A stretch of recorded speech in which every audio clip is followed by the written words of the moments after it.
Hello, this is Sarah. I'm going to tell you Monica's story today, which goes by this title. Dad gave him the apartment's deed during my brother's engagement, for which I had spent $30,000, rent excluded. After saying, "Our gift for you," he turned to face me. "Move out now. Even if I stole everything, it wasn't the end. All right, let's leave." I'm 32 years old, and my name is Monica. I oversee corporate accounts for a major downtown sports equipment firm. I'm competent at what I do, it pays the bills, and it's a respectable work. But my job isn't truly the subject of this article. It's about how my family let me down in the most worst way. I must first explain my living circumstances to you. My parents offered me their flat 5 years ago when I was 27 years old. Not precisely offered, that is. They wanted to let me rent it. The flat was initially inherited by my dad's grandma many years ago. For me, the location was ideal because it was almost walking distance from my office. My mother said, "Monica, we've been thinking," at that time, "you may move into grandma's former home. Only 3/4 of what you would spend elsewhere in the community will be charged to you." They demanded rent from me, which didn't surprise me. Particularly when it comes to me and my twin brother Jake, that's simply the way my parents are. You wouldn't know it by the way they treat us, even though we were born on the same day. Jake has always been their everything, their golden kid, and their priceless inheritance.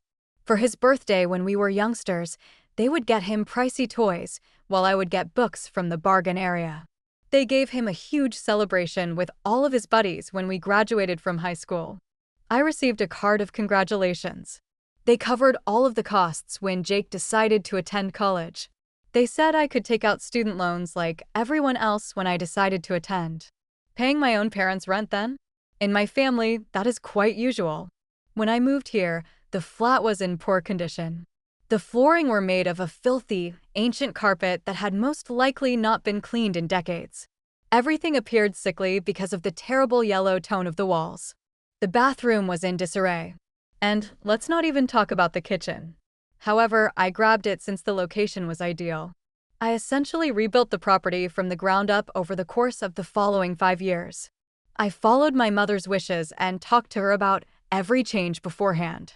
I replaced the worn-out carpet in the living room with gorgeous laminate flooring. All of the walls were painted by me. Half of the pipes were leaking, so I rebuilt the whole plumbing system. I replaced the stove, refrigerator, dishwasher, and even the electrical outlets throughout the entire flat. I used my own funds to outfit the entire space. As my dad loved to remark, my parents would occasionally drop over to see how their investment was doing.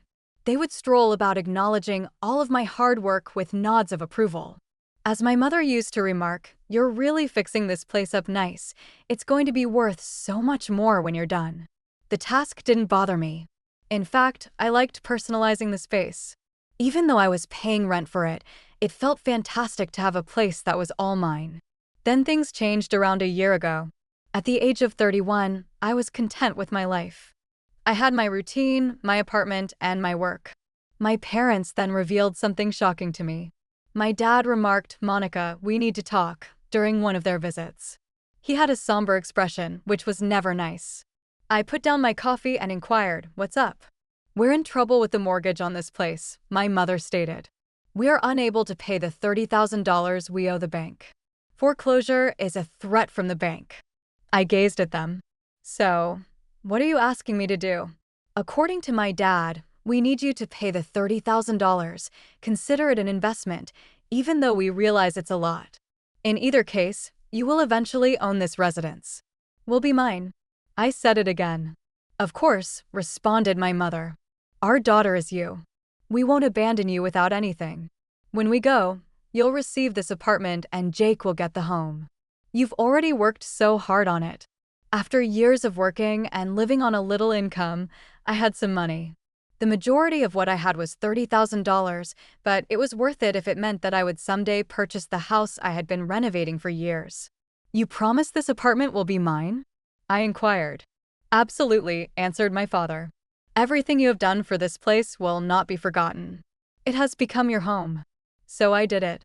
In order to settle my parents' mortgage obligation, I sent them $30,000. I had total faith in them. After all, they were my parents. Why would they tell me lies about this kind of thing? I continued to maintain the flat, pay the rent, and live there. Everything appeared to be typical. I thought that everything was taken care of because my parents never brought up the money again. I had already invested so much in the apartment that it seemed like mine, and it would ultimately be mine. Jake gave me an unexpected call 2 weeks ago. My phone rang when I was at work completing some papers.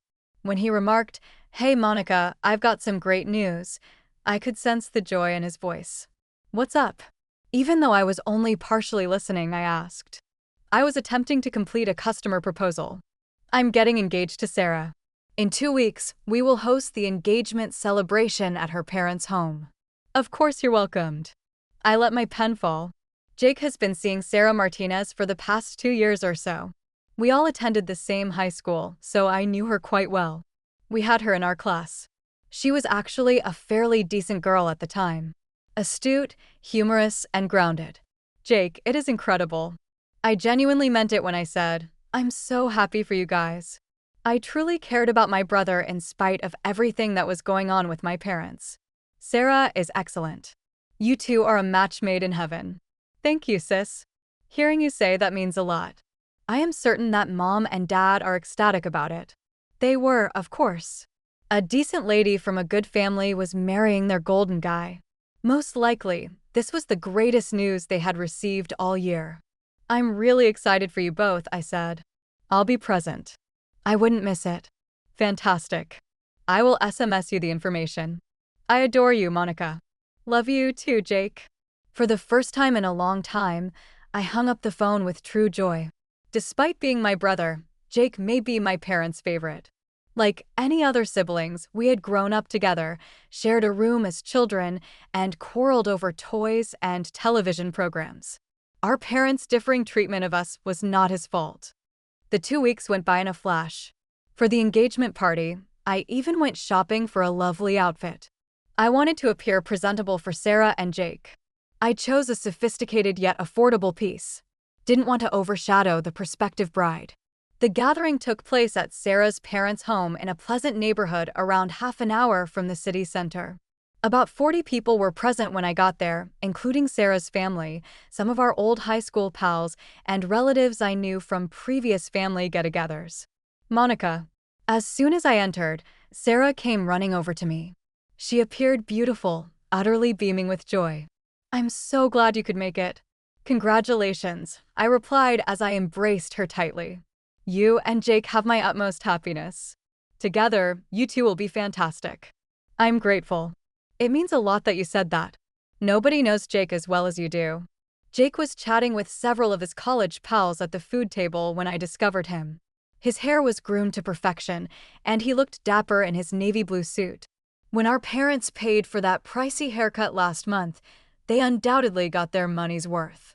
It was a good celebration. They were swapping stories about Jake and Sarah, eating, drinking, and laughing. Actually, I was enjoying the party and meeting up with old friends. About an hour into the celebration, my dad called for everyone's attention with a loud clearing of his throat. He said, "Excuse me, everyone," clearly audible throughout the room. "If I could have your attention for just a moment." Everyone's attention was drawn to my father as the room fell silent. My mother was standing next to him, both of them grinning with pride, in the middle of the living room. "Margaret and I wanted to take a moment to say how proud we are of our son, Jake," said my dad. "He's always been such a wonderful boy, and seeing him so happy with Sarah just fills our hearts with joy." People nodded, grinned, and whispered that they agreed. I found this to be rather pleasant. Nice, although a bit nostalgic. "We have a very special engagement gift for Jake," my dad replied, putting his hand in his jacket pocket. "Something that shows just how much we love him and how proud we are of the man he's become." After taking out an envelope, he gave it to Jake. My brother didn't appear astonished, but his countenance brightened. In fact, he seems to have anticipated this. "Go ahead, son. Open it up." Jake opened the envelope and pulled out some official-looking documents. He glanced at them quickly, then looked up at our parents with a huge smile. "Mom, Dad, this is incredible," he said, his voice thick with emotion. "Thank you so much. I can't believe you're doing this."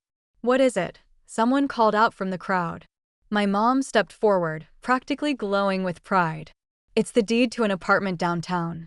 The one that Jake's sister has been living in for the past few years. We're giving it to Jake and Sarah as a wedding gift." The room erupted in congratulations and applause.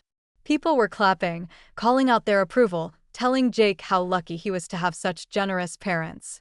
I felt like I'd been punched in the stomach.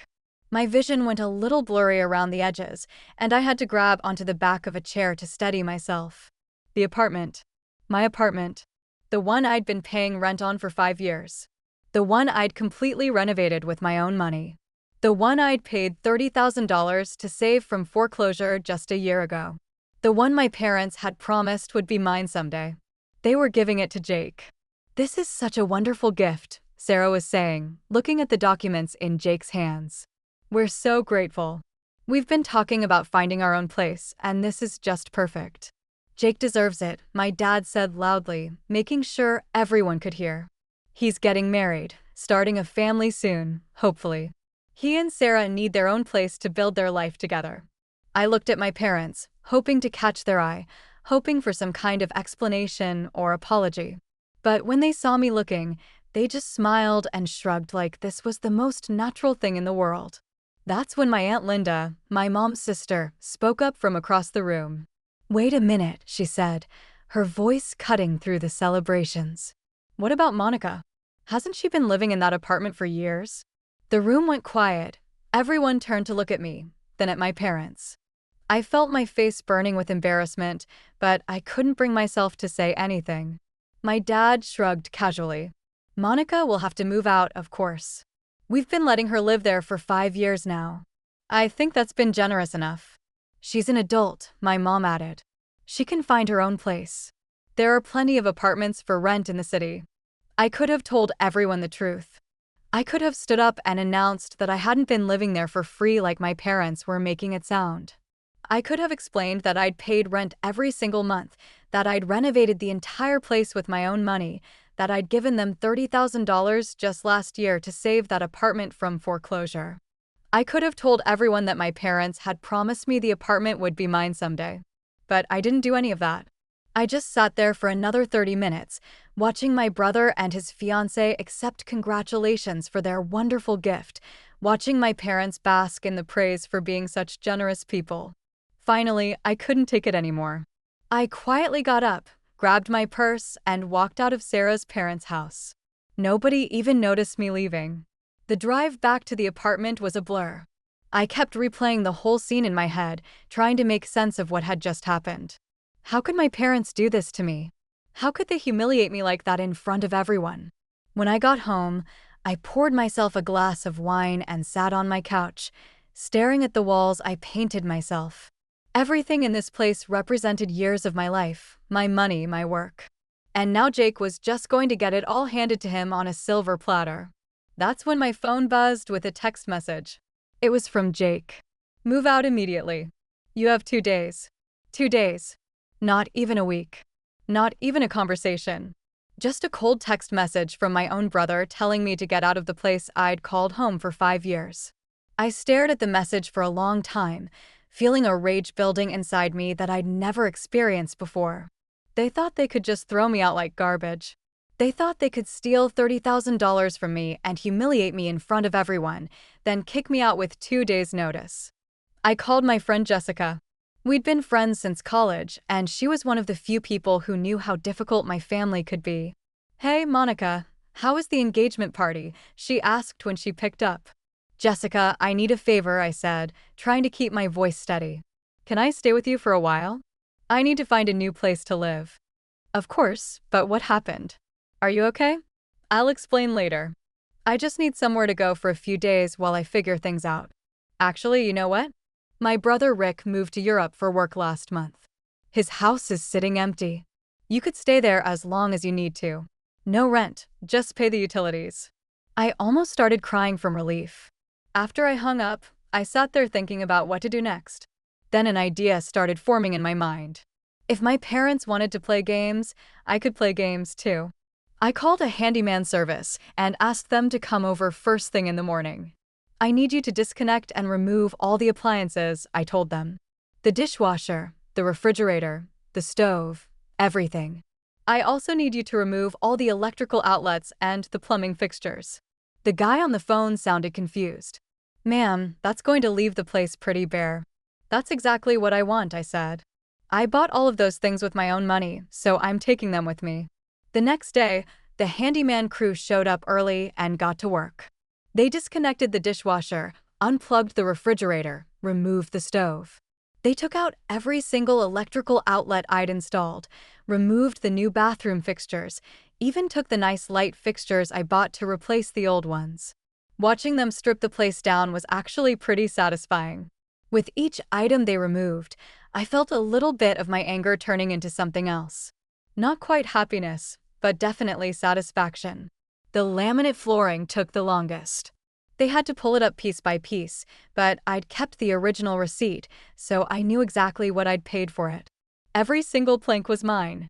That evening, I called a moving company. They came and loaded up all my furniture, all the appliances, all the flooring materials, everything.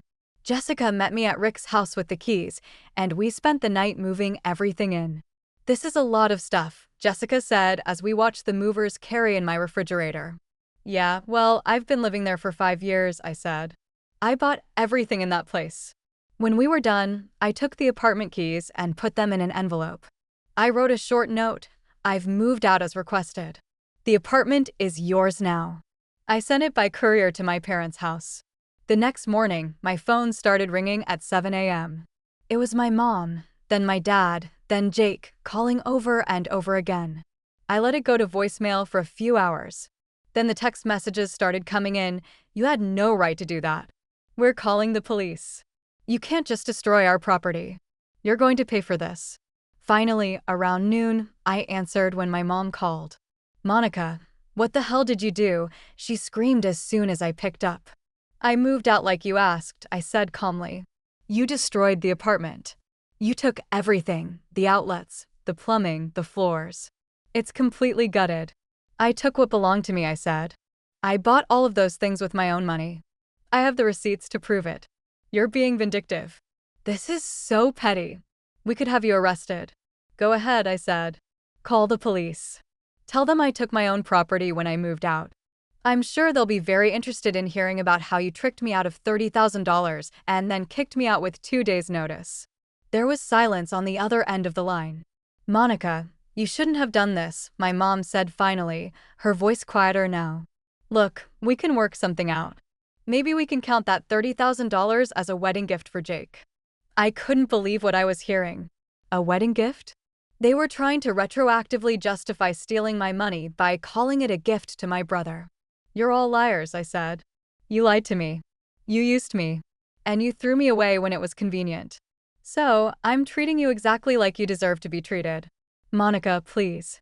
Oh, and Mom, you haven't seen anything yet. I've got another surprise coming for you. Then I hung up on her. The next morning, I called a tow truck company. I had one more card to play, and I was going to enjoy every minute of it. I need you to pick up a car from this address, I told them, giving them my parents' house number.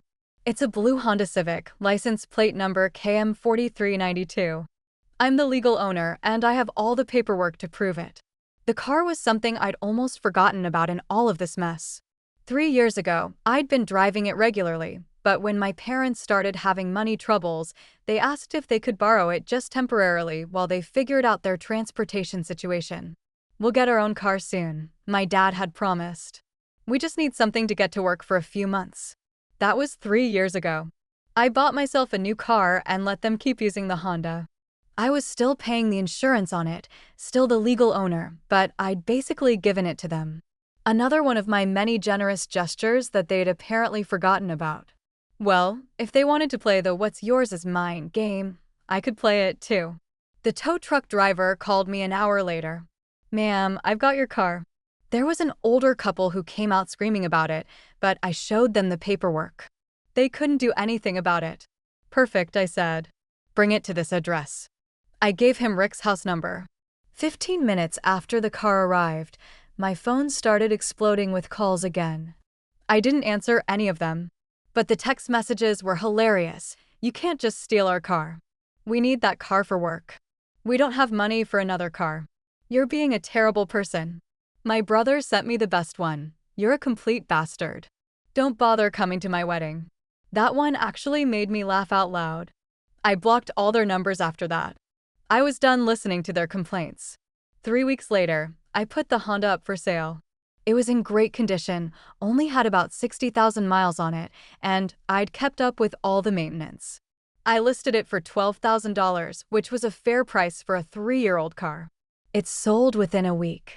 When I deposited that check, I smiled for the first time in months. $12,000. Not quite the $30,000 they'd stolen from me, but it was something. It was a start. About 2 weeks after that, I got a call from Sarah. I recognized her number immediately since we'd stayed in touch over the years and texted pretty regularly. "Hey, Sarah," I said, surprised to hear from her. "What's up, Monica? I really need to talk to you. Can we meet somewhere?" We met at a coffee shop downtown. Sarah looked tired, stressed, nothing like the glowing bride-to-be I'd seen at the engagement party. "Your parents told me everything," she said as soon as we sat down, "about what happened with the apartment. They're blaming everything on you, saying you're being vindictive and trying to destroy their family." I raised an eyebrow. "And what did Jake say?" Sarah's face darkened. "He agreed with them completely. He called you greedy and vindictive. He said you were just trying to cause trouble because you were jealous of our relationship." "And what did you think about all that?" "Monica, I knew you lived in your parents' apartment. I've been there to visit you plenty of times over the years, but I had no idea you'd paid $30,000 to save it from foreclosure.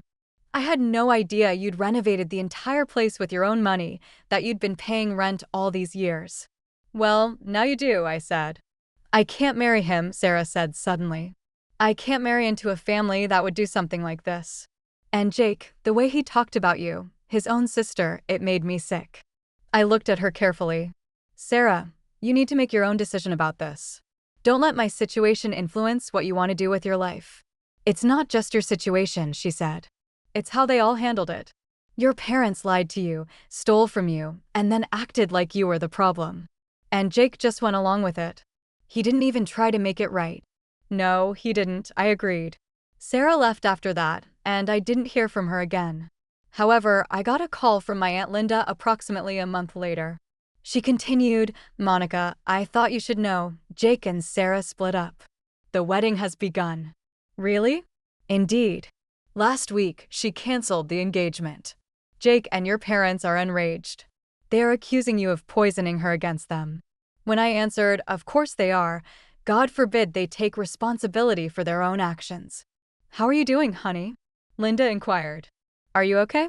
When I said, "I'm actually doing great," I meant it. I live rent-free in a wonderful house. I'm saving money more quickly than I have in years, and I'm free of their drama." "Good for you," remarked Linda. "I'm proud of you for standing up for yourself." 6 months have passed since that discussion. I continue to pay the utilities and maintain the cleanliness of Rick's home. Jessica says I can remain as long as I need to because her brother is content in Europe and doesn't have any intentions to return anytime soon. I have been saving a ton of money. I can save nearly twice as much now that I don't have to pay rent. I'm looking at condominiums in a great area of town and have saved up enough money for a down payment on a home of my own. Jake and my parents have made a few attempts to get in touch with me through other family members, but I've made it plain that I have no interest in making amends. When they chose to steal from me and lie to me, they made their decision. My is my. Do I long for a family? I don't miss feeling like I'm always second best, but sometimes I do. I don't miss being taken advantage of and controlled. Being treated as like I'm unimportant is not something I miss. Jake's broken engagement began to seem like a benefit to me. I'm not sad that happened, but I didn't intend for that to occur. Sarah was not worthy of marrying into a family full of criminals and liars. And like me, Jake deserved to lose something that was important to him. Am I upset? Not at all. No more. Yes, I am disappointed. I'm wounded that they tossed me away so easy, but I'm simply glad I'm not with them anymore. They are free to continue their games, falsehoods, and partiality. Now that I have my own life to construct, I will make sure it is a good one.